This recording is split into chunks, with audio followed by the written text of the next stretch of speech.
This contest 115 to 112 for your winner by split decision. He's still undefeated. And the new IBO, WBO, WBA, WBC franchise, and Ring Magazine lightweight champion of the world, George Ferocious Kambosos.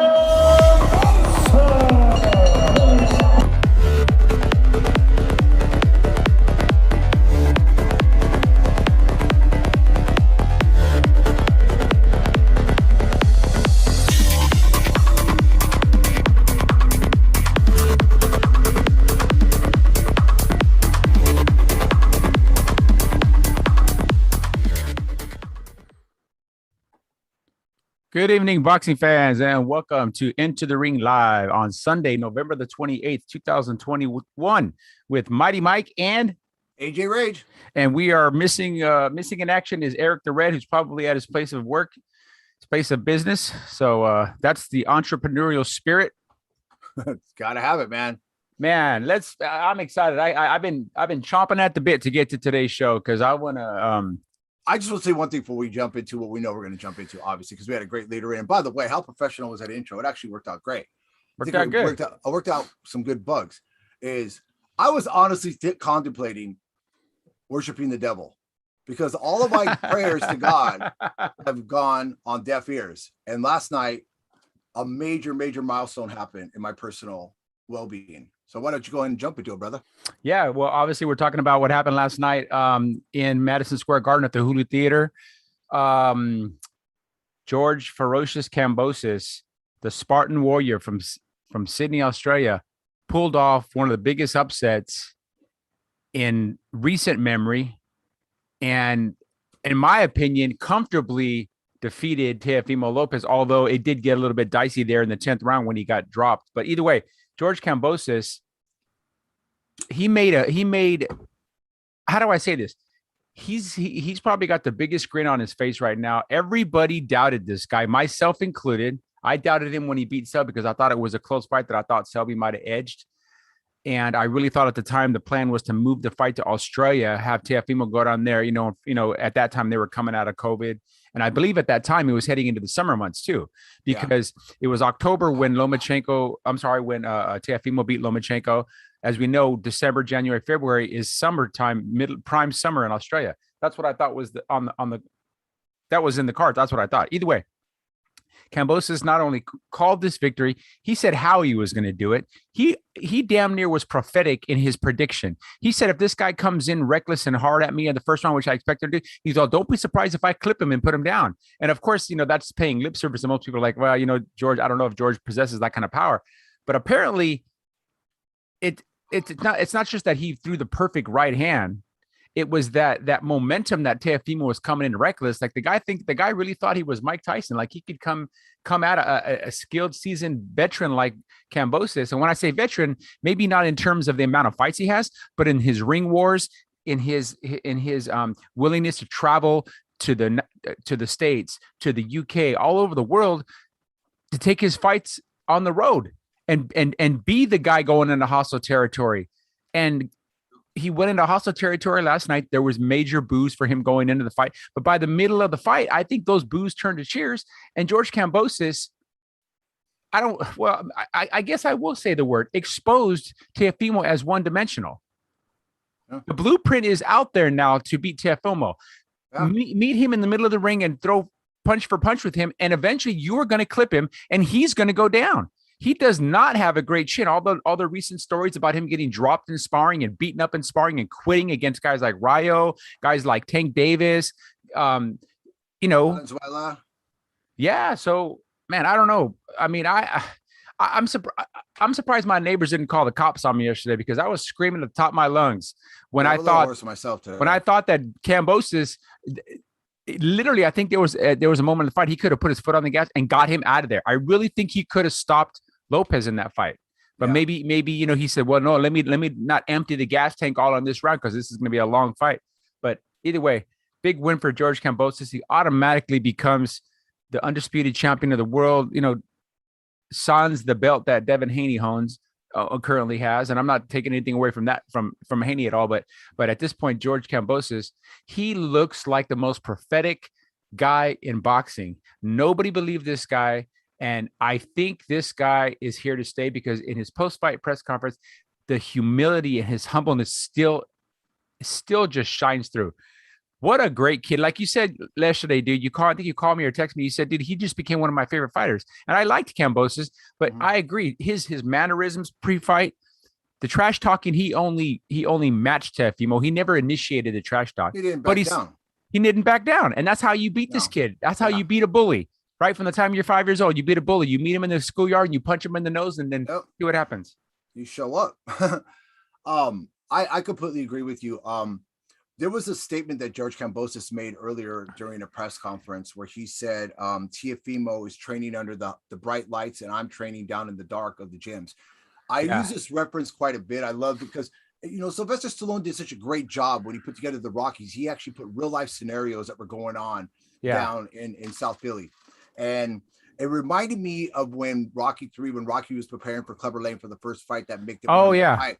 Where he's, training, and there's all these distractions and stuff, and Clubber Lang just, putting in the work in this dirty gym down in Detroit, grungy gym in Chicago or wherever. And it showed, because when you go into a fight of this magnitude, Teofimo Lopez had to understand something, that the time off didn't help him. Obviously, with the COVID issue, the difference with the promotion and the venue changes, but the fact that Teofimo Lopez showed absolutely no respect by coming in so amateurish.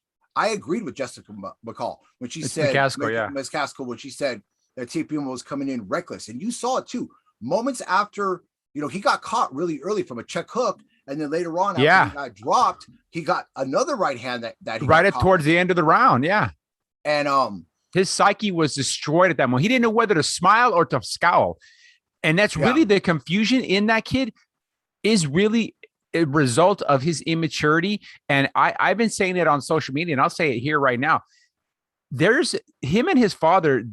They seriously suffer from some form. They're on the spectrum for mental disorder. And when I say this, I'm not saying this to be gleeful or to be cheerful and laugh, but they seriously live in a fantasy reality. They live in an alternate universe to what's really happening around them. Teofimo Sr. did an interview. I think I sent it to you with Radio Raheem, where he was talking about, man, we won. And, blah, blah. And then he goes from being bitter and saying we won and they robbed us to saying, well, man, you know what? Well, Top Rank treated us better. But well, if Top Rank treated you better, why didn't you just take the purse bid that Top Rank? Because remember, it went to purse bid and Triller outbid everybody. What did they do? They got greedy and saw Triller was going to make the money. When Triller realized, hey, nobody's buying the tickets to see this fight. Nobody's buying this. Dude, they followed the money and they paid the ultimate price. And I don't think if it mattered if it would have been on Triller, on ESPN Plus, it doesn't matter. George Kambosos was not going to be denied last night. No, he wasn't. And I saw an expression change even on promoter Eddie Hearn, because obviously Eddie Hearn had, big plans of possibly a Teofimo Lopez, Josh Taylor matchup later on down the line, possibly. Well, he didn't have any options on Teofimo when he said that. He said it was just a one-fight deal. But there's no reason why he wouldn't try to outbid Top Rank and them for the purse bid. If it worked out great, if he looked impressive, then he would have, do what he Teofimo at this current time is still with Top Rank. He's got his next 2 fights with Top Rank. Bob Arum looks like the biggest idiot in the world now, because a couple weeks ago in an interview, he said, if you think Kambosos has a chance of beating Teofimo, he said I have just as good a chance as beating Tyson Fury. He said something ridiculous like that. Well, I mean, that's the kind of thing that's going to happen, and this is going to happen again. This is kind of like going to go into like what I was thinking about today. When you got a fighter like Teofimo Lopez, who starts to really feel himself and believe the hanger-ons, even his own father, he didn't have a game plan going into this because they were so overconfident. When you come back to the corner after being knocked down a couple rounds later and stuff, your face is starting to get busted up, and your dad says, come on, man, put this guy out so we can go celebrate. His dad's only thinking about who's going to get the next round and not thinking about the situation that his son's in. There was a moment in the fight, Teofimo, I believe it was around the 6th round. He got caught with a big right hand, and he started doing this, making this like little twitchy thing on his face. When Teofimo went to the corner and he sits down, his dad comes up to start talking to him. And for a moment there, it looked like Teofimo wanted to tell his dad what was going on with him. And then that pride kicked in and he just kind of sucked it up like, oh no, it's good. No, it wasn't good. This manner of boxing where, you think you could just go in there. He was telegraphing everything. I mean, you didn't have to be a superior fighter, even though George Kambosos has good skills, in order to figure out Teofimo Lopez. Everything was coming, straight at you and stuff. Kambosos was doing all the right things like we talked about. You can't stand in front of him. Look at, when they tried to put George Kambosos in the same shoes as a fighter like Mason Menard or Diego Maldonado, I laughed because I said, dude, these guys are completely different fighters. Whether you like Kambosos' past performances or not, he's not a guy who's going to stand there in front of you. He's a little, he's a little tricky. He's got a jukey kind of style. He moves side to side a lot and stuff. He's got good hand speed, decent footwork, and way better hand speed than I thought. I mean, he was catching with those check hooks coming very in. Accurate with his punches. He doesn't waste a lot of punches.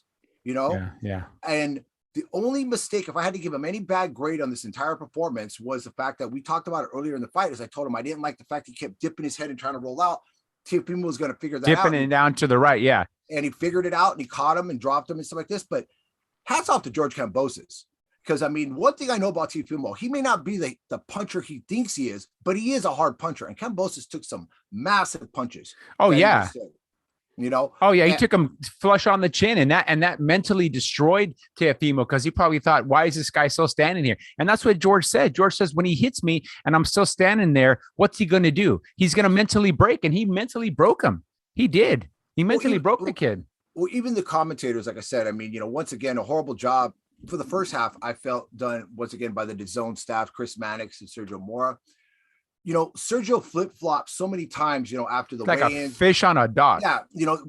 First he thinks Kambosos might be the dark horse, and he thinks Kambosos doesn't have a shot, but he thought about it and come up there. He says, you know what? I'm not going to be the guy. I'm not going to be the worm out on the hook. So I'm going to go ahead and say Kambosos is going to get folded, here in the early rounds. Well, after the knockdown around the third round, I remember Chris Mannix spoke over to Sergio, hey, you're a little quiet. Well, the reason why Sergio was quiet, because it was hard to defend what was happening in front of him. They weren't discussing. He couldn't spin it fast enough. He couldn't conjure something in his head quick enough to describe what was happening. We all saw what was happening. I had Kambosos up 4-2 after 6 rounds, and he was starting to beat him up.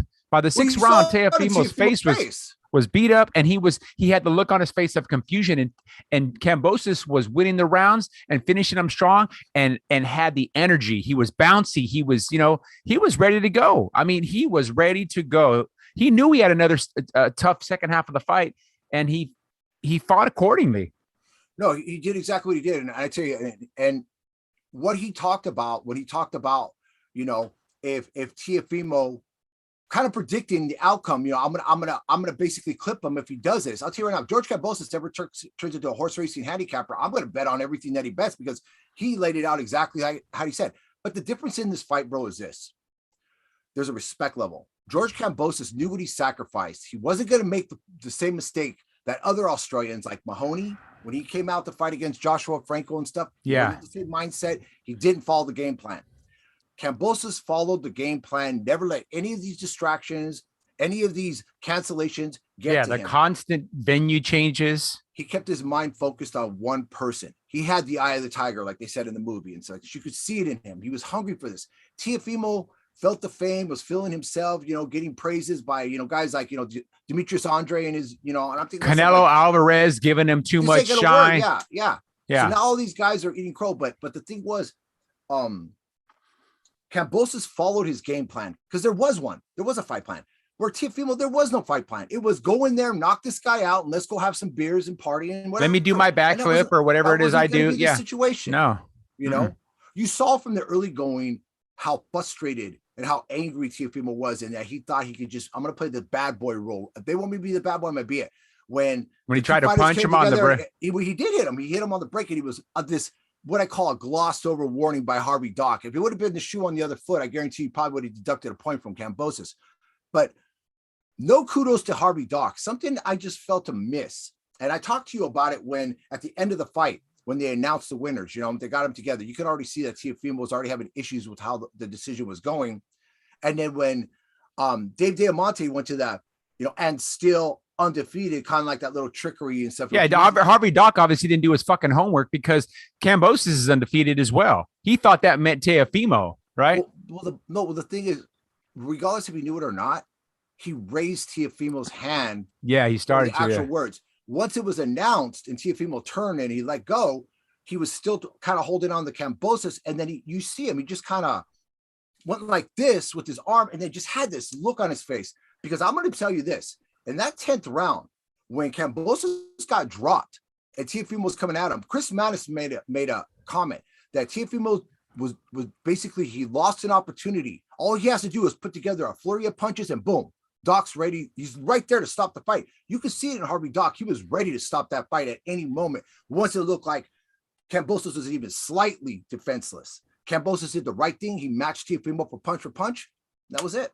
Yeah, and then, you're right. And then came out and won the 11th round, and what I thought was probably his best round. I mean, he dominated that 11th round, and then won the 12th round close, but he won the 10th round, finished strong. The 12th round, and ends up winning in a split decision. I mean, as we go to the judges' scorecards, one judge had a 114, 113 for Teofimo, and I was doing the math trying to figure out how did you come up with the 114, one thing. That's Don Trillo.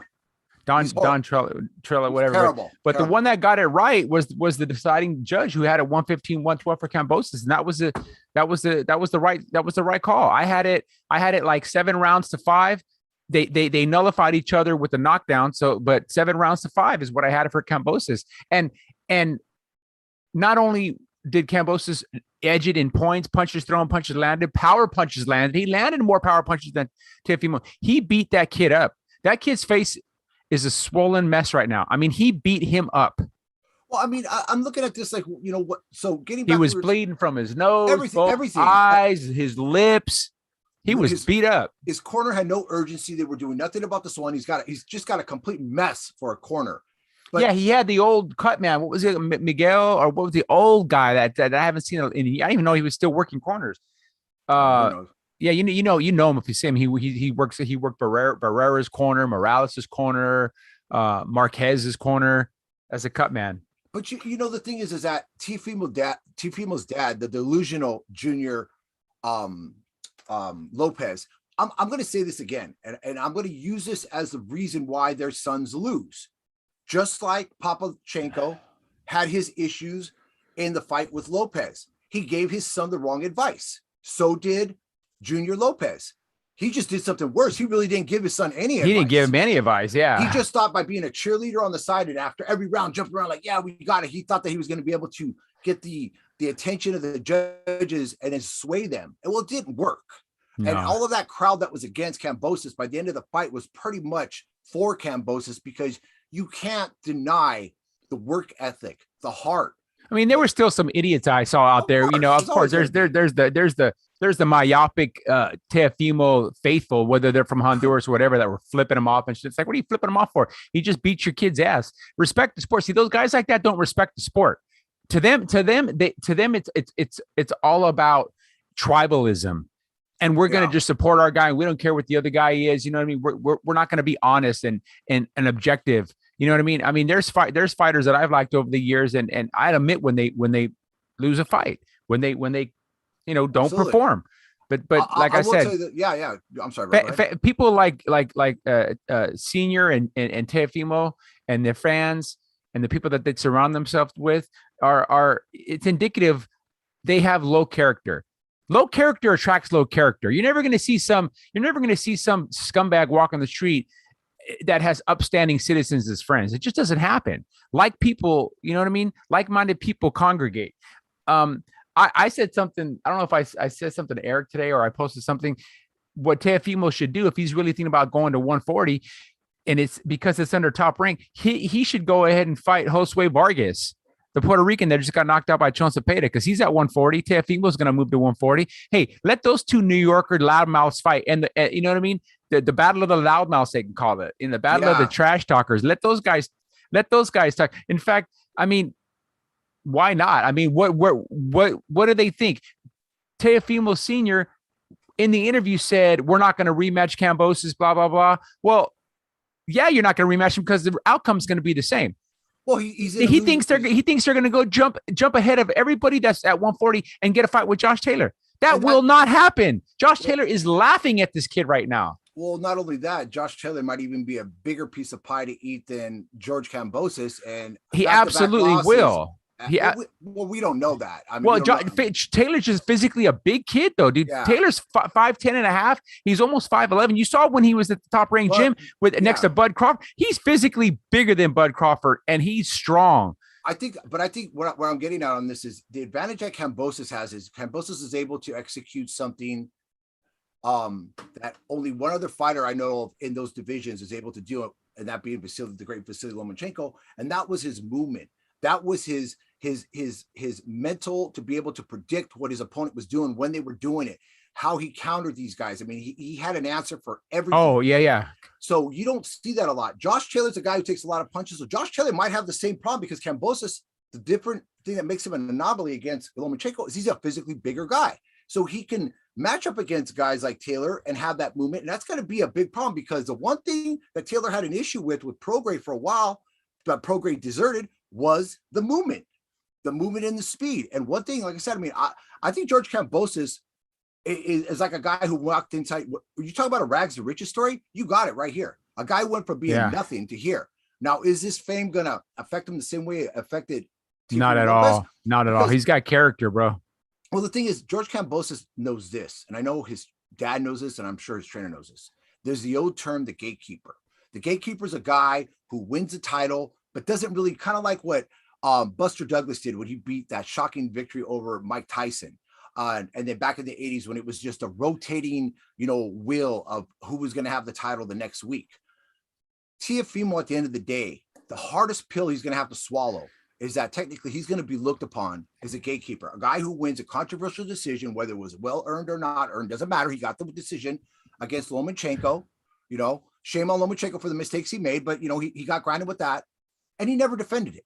His first defense, he fights against a guy who, let's be honest, they said it was his mandatory, but with the exception to Lee Selby and a few other guys, Kambosos was virtually unknown. Kambosos, but 13-1 underdog. But what made Kambosos so dangerous, and this is what I thought of, the fact that Kambosos had his biggest victories outside of Australia. He was already used to that territory. He was used to the ridicule. He was used to all the bullshit. Now, if for some reason Teofimo accepts this and he gets this rematch and he's got to fight in front of 85 to 100,000 Australians, Teofimo's not used to that. He'll crack. He'll fold. He'll crack. He'll fold. The end result will be even worse. Kambosos will go back and see exactly what you saw, what I saw, and say, if I would have just put my foot to the pedal right here, it was over. And that's what happened. And that's what Kambosos said. And you know what? And kudos to him. I saw a post-fight interview, actually the following day interview with him with Matchroom, and he said it. He said, I think I've earned the right to fight it at home. He says, I've been fighting. So if it's going to be Devin Haney, if it's going to be Teofimo, they're coming to me now. And I 110% agree with him. Take that fight to Down Under. He's earned the right. Like you said, he's the champ. He's the undisputed. He owns. Add some of this real quick, bro. Now I'll let you get back to that real quick. Why is it that some fighters, a la an Andre Ward or even a Canelo Alvarez, why is it some guys can dictate where they're going to defend their title? But George Kambosos is now the unified title. Whether or not you look at it and go, well, he didn't win every single one. Well, either did, Josh Taylor did it a different way, but you didn't have a problem with Teofimo had all the titles. It was well earned, but now you're going to question when Kambosos has it. If I'm Kambosos, I'm telling all the organizations, listen, I'm the champ. I'm going to defend back in Australia. I could put 85,000 people in Australia. I could train better, and I got closer access. I've already proven I've done what I had to do. I missed my grandfather's fucking funeral. I wasn't there for when my kid was born. He's paid his debt. Absolutely. Yeah. He's gonna, the big things on the horizon for him. And I really don't think that's the last we're going to see of him. I think 135 is a weight he's comfortable with. And he said it. He said he made the weight easy. He said he still makes 135 easy. I think he just needs to dominate or just stay at that weight. There's some great fights at that weight. We talked about schooled, because I'm gonna tell you right now, his dad made a comment. Oh, well, your trainer's a MMA guy. Let me tell you something right now. Kambosos talked about this after the Selby fight. What was his biggest advantage in that Selby fight? You know what it was? His legs, his feet. He was able to move and put himself in positions to where Selby was a very accurate puncher, very underrated fighter. Missed a lot of those big shots and stuff because of Kambosos' movement. To young fighters out there, I'm going to say it again, man. It's one thing to have a fast upper body like a guy like Devin Haney, but you watch what happens if Devin Haney gets in with a guy like Kambosos who could actually move side to side, back and forth. It's a whole different story.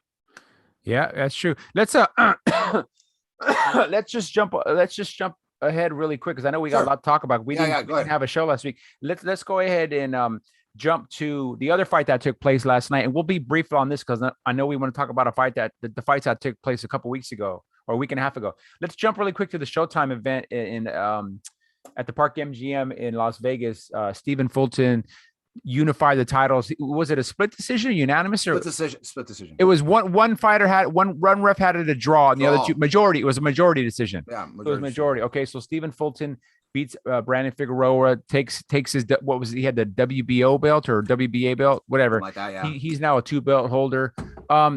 Like I said earlier on the phone, it was kind of hard. I mean, I watched the fight, but it was kind of hard to really stay engaged after what we had just witnessed. Because aside from me being thrilled that Kambosos won, it was actually an entertaining, action-packed fight. The way that those guys were fighting, man, right? It was like two gladiators.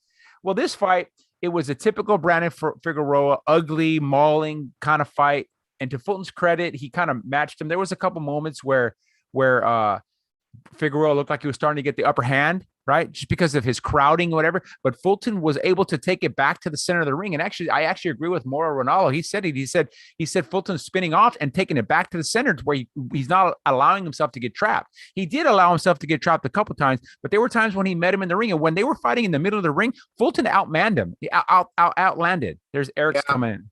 Well, you know what it is, bro? It's like you talked about how Kambosos kind of he gave he exposed his secret recipe on how to beat Teofimo Lopez. Well, you know what? Fulton kind of did it too with Brandon Figueroa. Yeah. The only issue I'm going to have with Fulton is I still think he's a bit of a janky fighter. I think that his lack of power is going to bother him later on when he matches up against some guys that actually put a little bit of distance. Don't get me wrong. Figueroa's got a little bit of pop, but he really, really, decreases a lot of those advantages because he's just kind of like this octopus smothering people. Yeah, I don't understand that. Like give yourself some space, He's got the height, he's got the speed and the size. He doesn't fight like it. Yeah. And hopefully his next fight, he doesn't fight like his brother fought in his last fight, because that was just bizarre. So there's a weird thing with the Figueroas. I don't know how to explain it. And I tell you what, I met Brandon Figueroa one time, right? It was in LA after Johnny's fight with, he was a decent kid and whatever. And everything up until this moment has led me to believe he was a humble, good kid. But his antics after the fight, cutting into the interview and saying, basically trying to challenge Fulton. I won that fight. This was the biggest robbery of the year. I hurt you 5 or 6 times. And Fulton was like, you tell want to say, dude, look, I'm having my moment here in interview. I'm not going to interrupt you when you're having your moment to be interviewed. Let me have my moment here. Well, that happened in the fight too. Yeah. Right. Oh yeah. Well, classless. Like I said, Brandon Figueroa and Teofimo showed their age yesterday, their immaturity and their inability to accept reality. You guys got beat. I'm not saying now Brandon Figueroa didn't get beat as bad as Teofimo got beat, but I firmly believe Fulton won the fight. It was close, but I feel he edged the fight. He eked that fight out. And to me, he's a more exciting fighter. He's better for boxing than Figueroa. I can't stand watching Figueroa fight. No, it's because sloppy. Of the way he fights. It's like, good God. But I'll say one thing, and then I'm going to get trains these guys. I don't know. They're their sister, I think. I don't know, but I was going to say is that no, I agree. But it was a good weekend of boxing for one major reason for me. It wasn't just the demise of Teofimo Lopez. And I'm not trying to shed any kind of like hatred on a guy. It doesn't matter what my personal feelings are about Teofimo. At the end of the day, I understand he's a competitor, and competitors, it hits him hard. This is what he does for a living. This is how he supports his family. It is what it is. But it's a win for the good guys this week. Stephen Fulton and George Kambosos. It wasn't like the week before when all the bad guys won. They're starting to. I think we're going to start to see this tide kind of tilt over. Yeah, it ebbs and flows. It ebbs and flows, man. It goes peaks and valleys, So what's going on, Eric, man? Hey, sorry I'm late, guys. I had to get a room started, so I'm here late. So did you guys already talk about Kambosos? Yeah, you can give us a quick little take on it so we can move forward because we got a lot to talk about. I had it scored 116, 111. I gave a lot of the rounds simply on the sheer effectiveness of Kambosos' punches versus Teofimo, trying but missing or hitting the gloves. Yeah, he was missing bad. I mean, just it was amateur hour out there. I think I texted one of you that Kambosos put on a clinic of how to box, how to actually box and move and stick to a game plan. My God. was amazing. I was highly impressed, highly impressed. I think we all knew that Teofimo, we knew it was going to be a competitive fight, but we all kind of were thinking that Kambosos was going to come out on top. Yeah, it was a great fight. I loved seeing it. And then at the end, my God, you talk about classless. Teofimo. Yeah, I know. You're absolutely sad. Yeah. It was kind of sad and pathetic. When he goes back into the, like the 4th round, 5th round, 6th round, and his dad saying, "Oh, you got that one too. You got that one too." What? He's lying to his son. He's lying to his son. Here's the thing: he needs to have a trainer, an actual trainer, not just his dad. We talked about that earlier, but here's the thing that really got me, gut wrenched me, was where was his dad at the end of the fight? Yeah, when Teofimo was exposed and bleeding and embarrassing himself. Where was his dad? He went to the back. His dad's trash, AJ. His dad's straight trash. He deserted his son at his most exposed moment of his life, and he wasn't there. He couldn't just say, "Hey, son, you know what? Shit happens, man. You know what? Takeover's still here, man. Congratulations, Chad. We go back to work." No, he bails to cry and start doing the interviews because it's all about him. Fuck his son. I'm sorry, but it's true, man. Yeah, he's trash, guy. He's trash. He's boxing trash. Did you see that interview today too? Yeah, he's garbage. But I'm kind of over. Congratulations, George Kambosos. We got a lot of stuff to talk about. Talk about the Fulton. Mike, let's jump into some stuff that happened last week. Can I say one thing real quick? If this gets to Kambosos, hey man, you got 3 brothers here that are some of your biggest fans now. So send us a ticket. His next fight's gonna be in Australia though. Let's go. Hell yeah. Nah, I ain't going to Australia, man. I'm done with that place. Go ahead, Mike. Yeah. Okay, we're gonna jump back about a week and a half and talk. Well, actually, 10 days. Yeah, week and a half. We're gonna talk about a fight that we didn't get a chance to talk about. It took place in the wee hours of the morning here in California. Coming live from Sydney, Australia. Tim Tszyu wins a 12 round. I was actually shocked when the fight started. I thought it was a 10 rounder, but they're calling it like a title eliminator. So it was a 12 round fight. He goes 12 rounds, won every round against Takashi Inoue, and hit Inoue. And Inoue once again proved, like Munguia had done about 2 years ago, that he's got an absolute granite chin. He's got a cranium that is. I mean, Tim Tszyu hit him with everything, and not just upstairs. He was breaking that body up. Yeah. Those left hooks to the body, those right hooks to the body. He just couldn't get him out of there. I think those were hurting him headshots. Probably, yeah. Probably. Either way, Tim Tszyu, wins, and he's in line for that title shot, right? He's the #1 WBO mandatory. He's kind of crept up a little bit now in the WBC, WBA. He's going to sit back and wait for Castano and Charlo to fight their rematch. That's supposed to take place in February. I don't know, with it being now we're on the cusp of December, does he take another fight in the interim, maybe the first part of the year? Or does he just wait? He just wait out his title shot, which will probably come at the earliest. If these guys are slated to fight in February, the earliest is going to come is like May, June. So do you sit on the shelf for 6 months? Might have to take one. That's what I'm saying. So what do you do? Well, you got to stay in the gym for one thing. Yeah, and you don't want to take on some guy that it's just going to be a glorified sparring session. But then again, you don't want to risk getting cut or something. Anything can happen. Obviously, that division is heating up with Sebastian Fandora's fight that's coming up against Garcia here. Undefeated Garcia too. So I mean, kudos to both to Tszyu and Pandora for doing what's right in the division, and that is facing the best, facing the guys on top of them, below them, doesn't make a difference and stuff. If I think Castano's got a good shot of beating Charlo, if he doesn't get caught, if Charlo doesn't fix his mistakes, I think Charlo's got the same problem that Teofimo's got. He's hot-headed. He's going to go in there. I think if Castano's a little bit more selective on his punches, he can do that. That sets up a very interesting matchup between Tszyu and Castano, which I would love to see. And I'll be honest with you, right off the bat, and it's not just because I'm a little bit biased towards Tszyu. I just think Tszyu has all of the tools right now. The only issue he's going to run into, the only difference between a guy like Takashi Inoue and Brian Castano is Brian Castano's a little bit more seasoned with his punches, the way that he does things and stuff. Yeah, he's strong too. And he's a little bit stronger. I think where Inoue really hurt himself, I noticed he came in, he looked even more muscular than he did when he was with Munguia. Whatever he's doing, he needs to back off on it because he didn't look good in his previous outing, a guy who fought on the undercard that he had fought against. So he just didn't have that push, and that. But a lot of that could have been what he was landing those punches on him, landing those punches, and just kind of took it out of him right away and stuff. But like I said, either way, man, it was a masterful performance by Tim Tszyu. A lot of people who were kind of counting him out and said this kid is nothing. He's just living on his dad's coattail. Better open their eyes, man, because there's a new storm coming out of Australia. I'm telling you, how would this go over in Australia? Main event, Kambosos versus whoever for all the titles, and Tszyu on the undercard fighting. And I'm sure they know each other. There's not a whole lot of cordiality because honestly, there's a competition between the two fighters right now to be the face of Australia. Well, let me finish. My thinking is that Tim Tszyu, and as much as I like Tszyu, he's one of my favorite fighters. He at this point he has to take the step back. He has to relinquish that spotlight right now. George Kambosos is the man in Australia. He is the absolute man when it comes to combat sports in Australia. And that's not a knock on Tszyu. Tszyu will have his moment.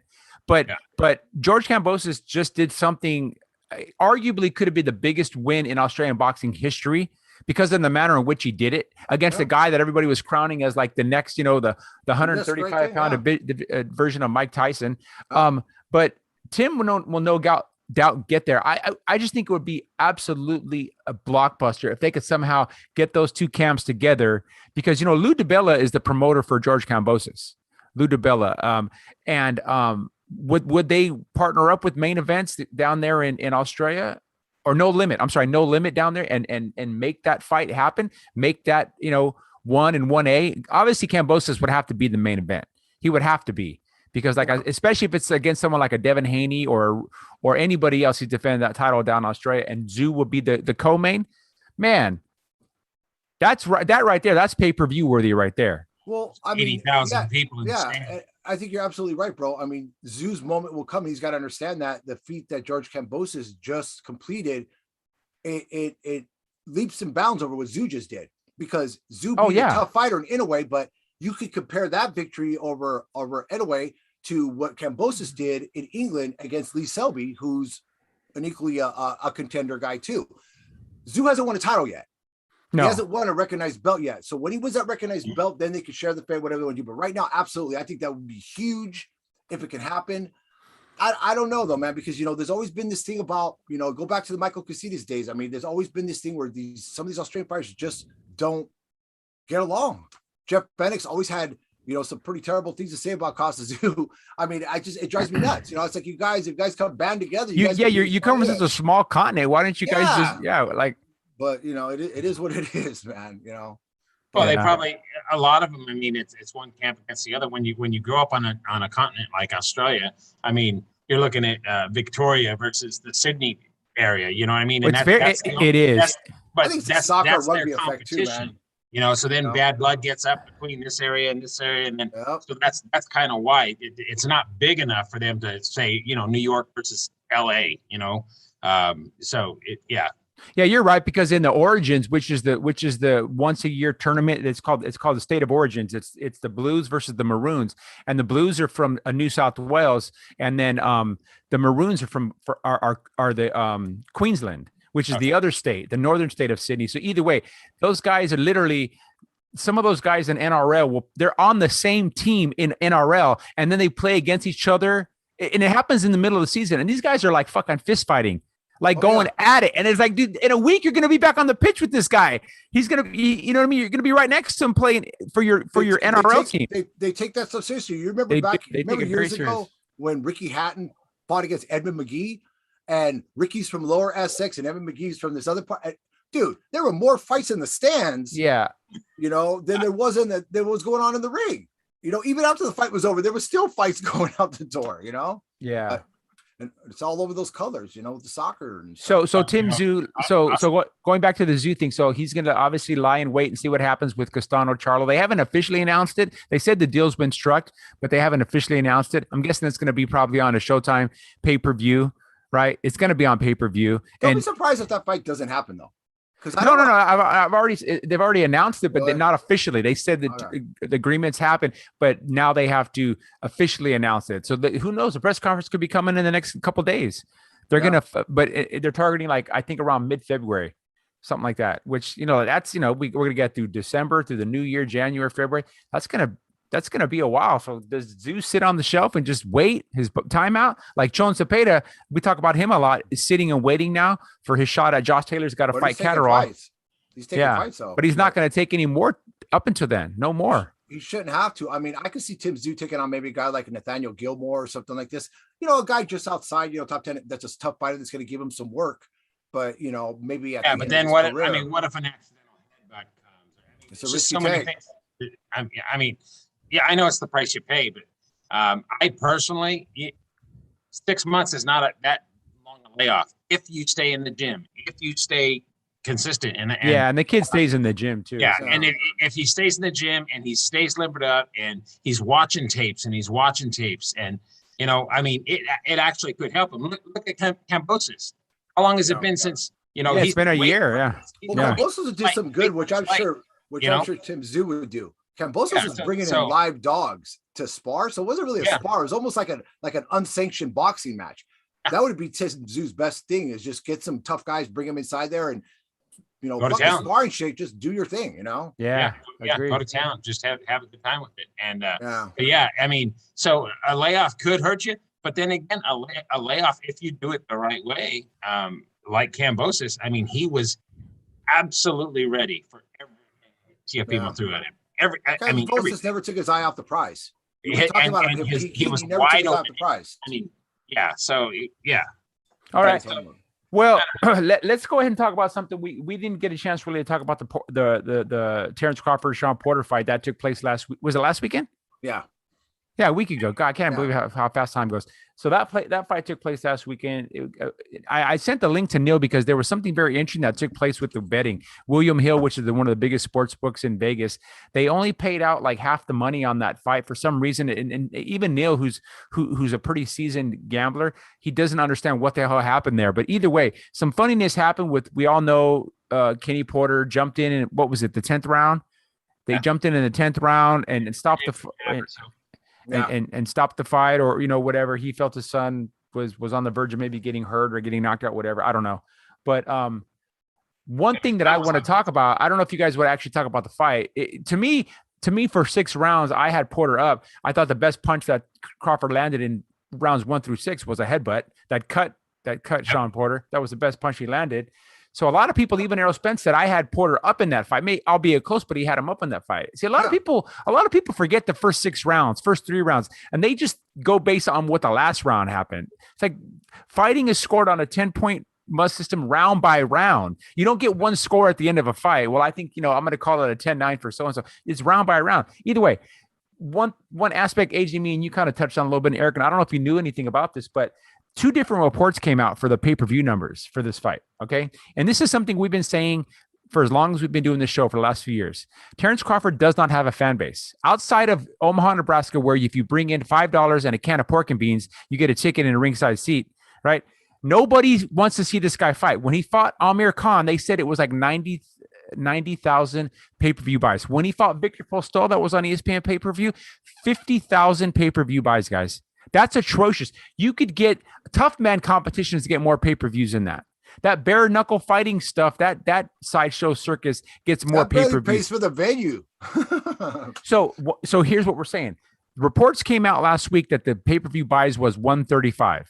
Then another report came out that it was more like around 190. I'm more likely to believe it was maybe somewhere in the middle, about 140 to 150. But if you do the math, Errol Spence's fight against Mikey Garcia, right? Against Sean Porter did 350,000 buys. That's 3 times the amount of money. Do the math. He brings in, and it was the same opponent. No, it's not saying like, and I believe when he fought Mikey Garcia, it was even more than that. It might have been 400,000. He fights Sean Porter, the one common opponent, and triples him. So why does Errol Spence, who out there doesn't believe that Errol Spence deserves the lion's share of that money? Why that fight has not happened and why that fight will not happen? Well, I'll based on those numbers you just said right there, I'm going to tell you right now. If Sean Porter was not part of this fight, there probably would have been 0 buys, because it showed if you had 3 times the amount, Sean brought in 1.5, Errol brought in 1.5. Crawford brought nothing to the party. He's the guy that doesn't bring beer. He doesn't bring chips. He brings nothing to it. People don't like his style. They definitely don't like his attitude. They don't like his choices of opponents. He's a pay-per-view. He's a promotional nightmare. Everybody knows it. I'm tired of hearing people. I'm going to say it again. I'm tired of people using this phrase. Everybody's ducking Crawford. Listen, Crawford prices himself out. One day, kind of like the JFK files, this information is going to get released where people are going to be able to see those backroom negotiations when Crawford comes in and goes, I'm going to be the A side. I want 70-30 and it's going to be in Omaha.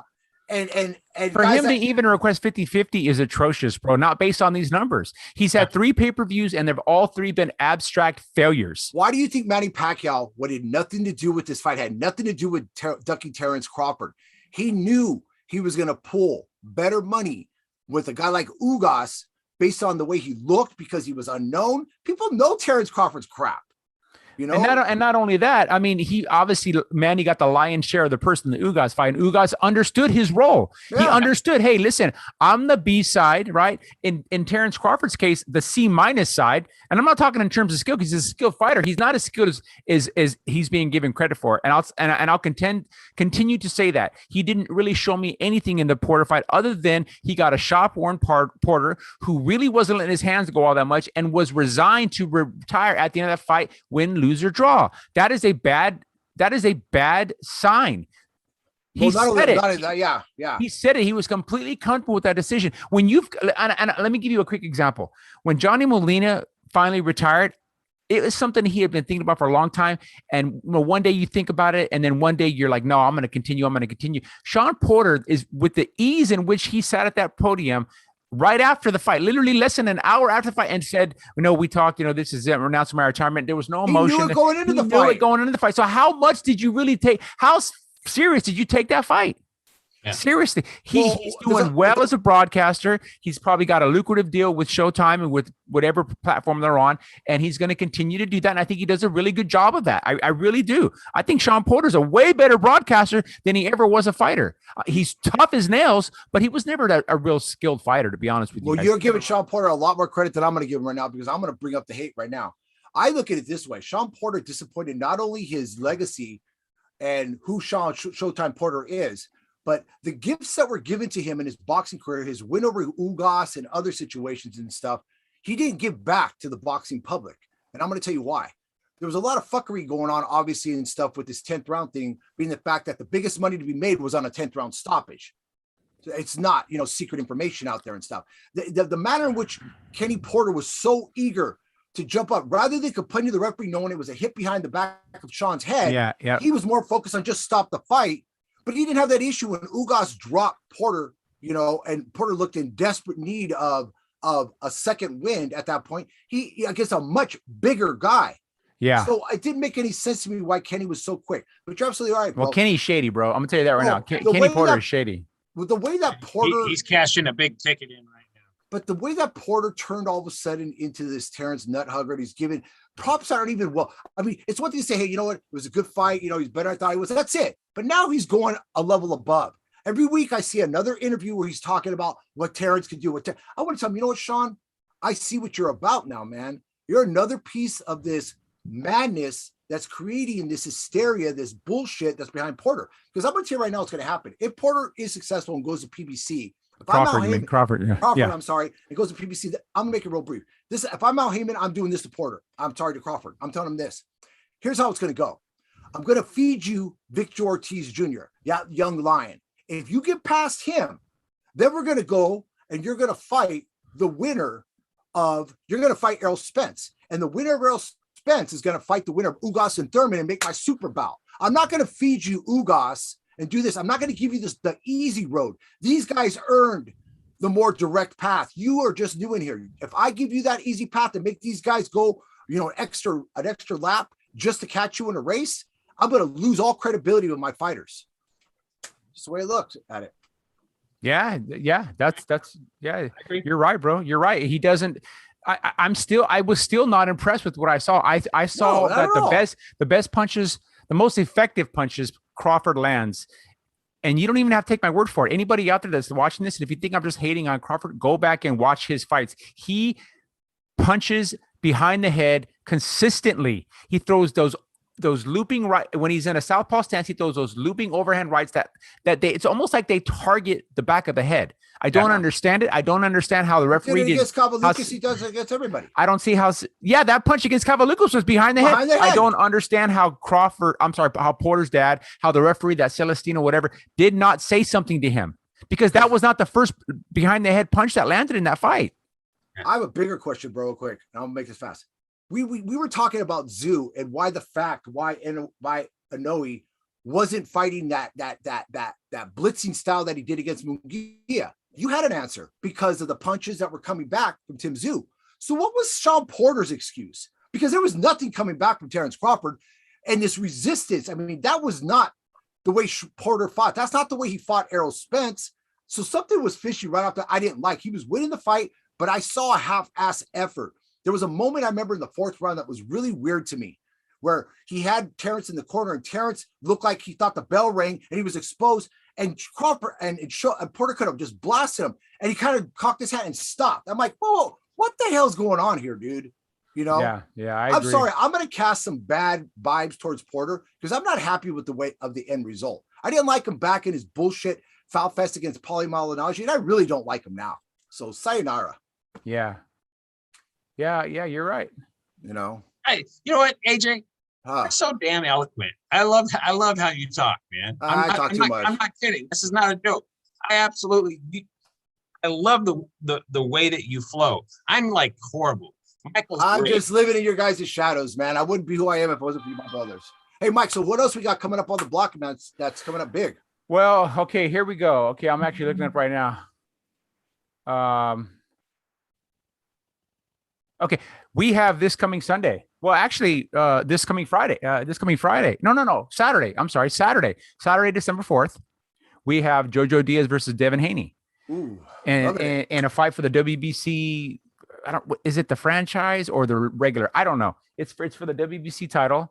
Devin Haney versus Jojo Diaz. A lot of people, Devin Haney included, are already looking past Jojo Diaz, and he's already trying to line up his fight against Kambosos. And that's a mistake. I'm telling you, like you said, AJ, you said something earlier. You said the worst thing you could do is turn a good guy into a bad guy. And that's what the boxing world has done to Jojo Diaz. They really have.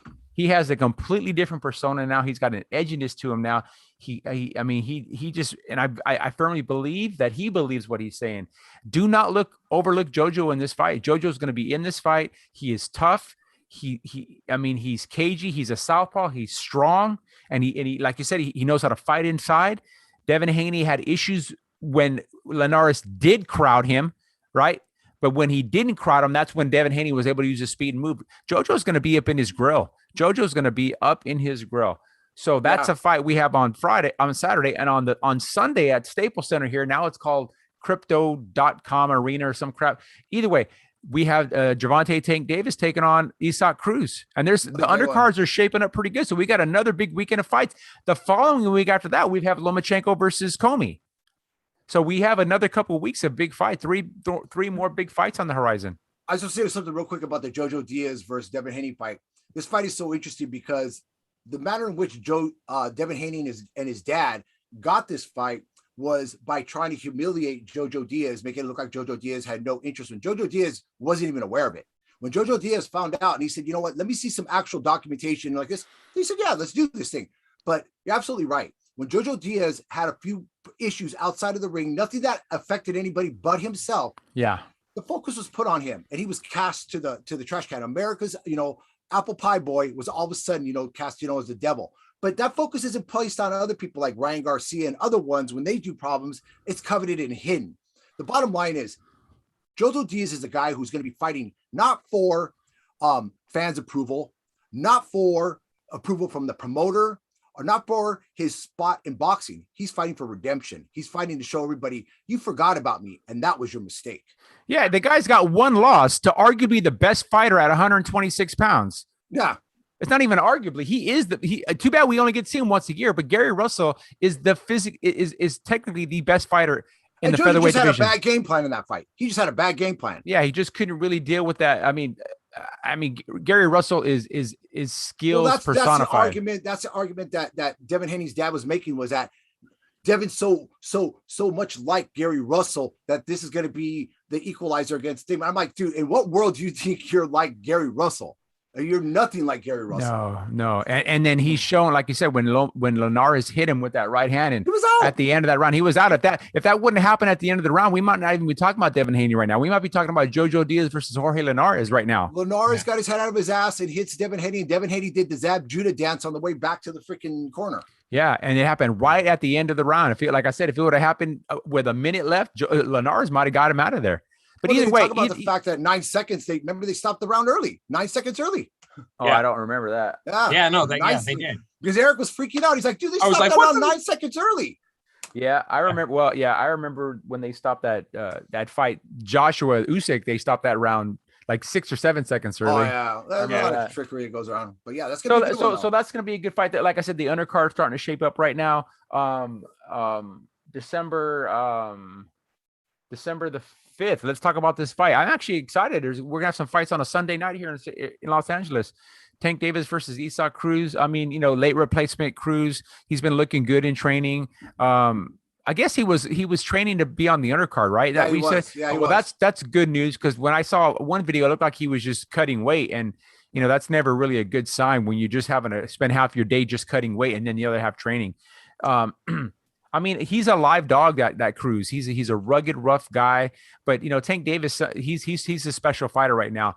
And really we talked about him earlier. I mean, he's kind of distancing himself from Floyd and from he's still part of TMT Promotions. I believe they have options on him or whatever, but he really is kind of doing his own thing.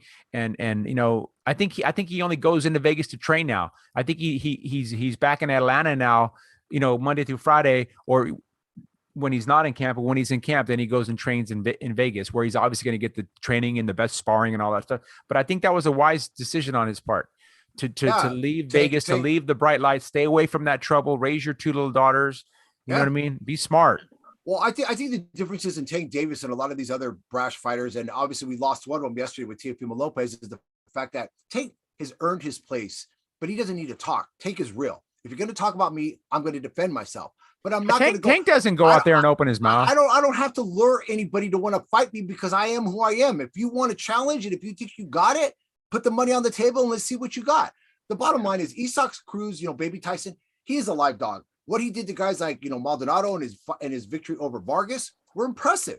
Okay, especially against Francisco Vargas, a tough as nails veteran, maybe at the end part of his career, but still a guy who's usually not dominated in that fashion. But Tank understands this. You see the respect level. Tank's not going to give in and say, he's going to beat my ass, but he understands that Cruz has an opportunity here. He's a dangerous fighter. That's the only reason why Tank took this fight. If they would have handed him a guy, that was irrelevant, Tank would have said, dude, I'm not wasting my time. And to his own credit, Tank Davis, like you said, he's not overlooking this kid. He's really not. I don't think he overlooks anybody. Watch Teofimo's fight last night. That's a guy who overlooked his opponent, and look what happened to him. Yeah, you look at Tank's record. He's only got the one fight that went to a decision. He's got 24 knockouts and 25 wins. I'm curious to see how the undercard's shaping up. I mean, it's coming together slow. Well, you got the Fandora fight, obviously, we talked about against Sergio Garcia. Here's the thing: is Tank's had his issues not looking stellar in fights. You go all the way back to, and I'm sorry, I can't remember the guy's name is, but he, the same guy that Ryan Garcia ended up beating, that had fought Tank. Tank was losing that fight. Tank had missed weight. He had some issues and stuff. Fonseca caught him with an illegal punch, which Tank should have been disqualified, and they called it a TKO for Tank. Tank was having his issues with Leo Santa Cruz. Santa Cruz was doing all the things he needed to do until Tank got that big shot. But up to that point, yeah, Leo was winning that fight. Leo was winning the fight. So to say that let's go look Mario Barrios. Up to that decision, Mario Barrios was in the fight. He was actually successful in a lot of points. So yeah. Tank has his problems, and there's a big opportunity here, because one thing Tank doesn't do that he's going to have to change is Tank's not a fast starter, and Isaac Cruz is going to do what Teofimo did, but with more control, more like what he did to Magdaleno. And he's dangerous in those first 3 rounds. After that, it could be all Tank Davis, but Tank's got to get out of those first 3 rounds against a guy who we really don't know. We really don't know what's going to happen when he lets that punches go. And I'm going to tell you what, this fight's happening a week from today here in Los Angeles. And I'm going to tell you what, that is going to be a very pro Isaac Cruz card. A crowd. Yes, sir. Trust me. Tank will have his fans there, but there's going to be a large contingent of Mexicans and Mexican Americans there to support Isaac Cruz. I mean, he's already getting the words from encouragement from guys like Canelo Alvarez, Julio Cesar Chavez Sr. I mean, all these guys are coming out, and these guys, they might all show up. They might just all be ringside to spur this guy on, man. And yeah. Well, there was something that happened, and I want you to talk, Eric. I'm so sorry, dude. I'm just jabbering today.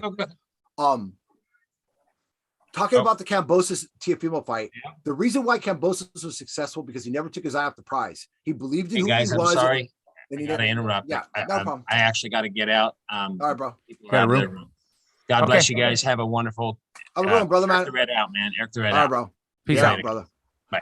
So getting back what I was saying was that the advantage of George Kambosos wasn't just that he had a better game plan. Like you said, bro, he was a more focused fighter. He knew what he wanted. There was a moment in that interview where it was all about Tank, and they gave a little bit about Isaac Cruz, and he was sitting there in the gym, and he got very emotional.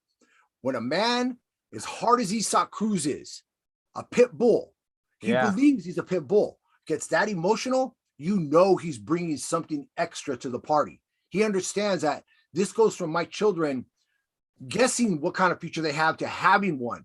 And you could tell that he's a very proud man. I'll tell you right now, you talk about a guy, everybody talk about Teofimo going out on his shield. This man will go on his shield. I think this is a very dangerous fight. I still feel Tank's got the advantage, but if Tank gives Isaac that spot, that hole, that opportunity, Isaac's going to capitalize on it, and that could be good night.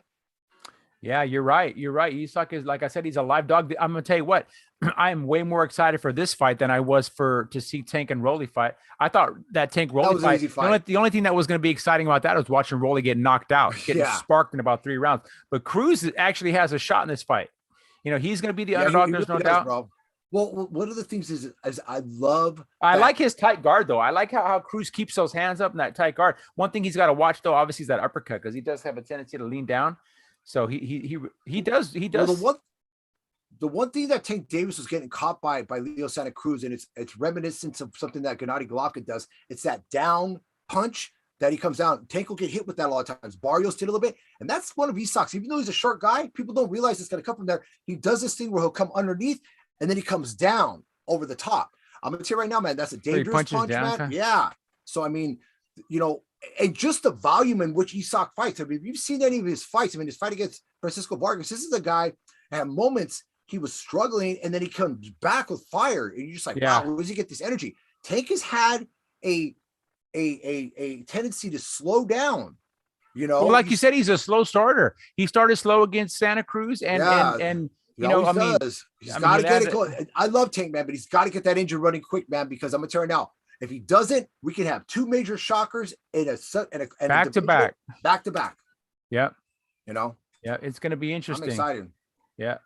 So we're about an hour in, bro. So I think we'll go ahead and cut it right here. I'm actually going to finish watching some of these Isaac Cruz Vargas highlights. That's what I'm going to do right now too. Yeah, I want to see a little bit more about you know, what I see. I mean, I've seen him fight quite a few times, but I need to refresh myself. So refresh my memory on now. Him. There's one thing I want to say before you leave real quick.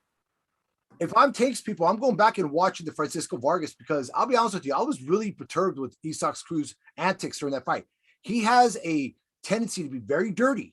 And one thing about Tank, when Tank was fighting against Barrios, those couple times when Tank did a couple shady things and Barrios did it, Tank kind of loses his head a little bit. He's got to stay in control, because Isaac's going to do those old school Tijuana tactics to really draw Tank into a war that Tank doesn't need to get into. Yeah. So I'm excited for that one. I'm excited actually for both these fights this weekend. Oh, real quick, I want to show real quick before I go. So that's the new shirt. What do you think of it? Looks good. Yeah, that's great. That's AJ's new. What's the stablemate? Stablemate. Yeah, just go to it's SM Boxing Apparel on Facebook. I'm gonna order one right now. Yeah, a percentage of our stuff goes to the fallen boxers. They have this thing it's called Hope for Fallen Fighters. Oh, bitching. Yeah, we need to spend some more time on that next show, bro. Yeah, sounds good, bro. Well, here's the thing. So Sunday, you know, I'm gonna see about getting tickets to that fight Sunday. So maybe we'll forego Sunday show and maybe do just a recap on Tuesday. But maybe by Tuesday's show we'll have some more development. You talking about the Isaac Cruz fight? Because that fight's on Sunday. That's going to be happening right about the time we're on. Is that the Staples Center? Yeah. See, they're gonna make you want to be back. I'll be honest with you. I'll take the shot for that fight. I'll take the shot for that fight, dude. That's gonna be. I'm telling you right now, dude. We thought we had a war last night. I'm telling you, man, this is gonna be a fucking war. for as long as it goes. Yeah. You know, so it's going to be war. All right, bro. Well, good show today, man. Once again, congrats to George Kambosos. Congrats to Stephen Fulton and Tim Zhu and yeah, we'll see you guys next Tuesday. For all of us at Into the Ring Live, I'm Mighty Mike. I'm AJ Rage.